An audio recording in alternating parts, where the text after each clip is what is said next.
If you're traveling anytime soon, pay attention, this matters.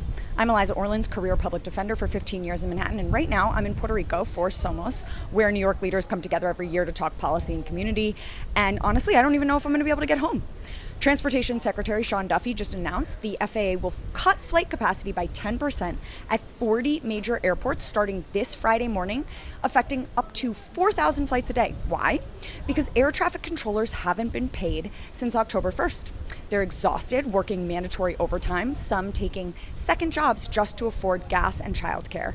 The FAA says they're already seeing fatigue and they're acting before this becomes a safety crisis. But hubs like Atlanta, JFK, LaGuardia, Newark, O'Hare, Dallas, Newark, Phoenix, Seattle all hit hard. International flights are exempt, so domestic travelers will feel this the most.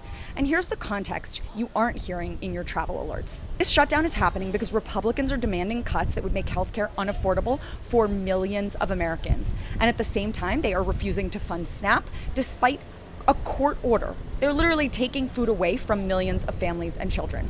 So yes, expect airport chaos, but the real crisis isn't just delayed flights. It's people losing healthcare, parents worrying about feeding their kids. It's workers keeping our skies safe, unpaid, exhausted, and stretched beyond the limit. Here's what travelers need to know. You can get a refund even on non-refundable tickets. Airlines are still deciding which flights to cut.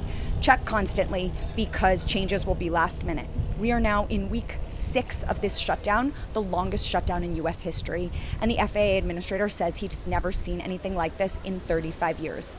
So if you're traveling, prepare for delays, have a backup plan, and maybe rethink your trip coming up this weekend. But remember, this isn't a glitch. This is the direct consequence of political choices, and real people are paying the price. Make sure you're following me for more breakdowns and leave questions in the comments if you have them.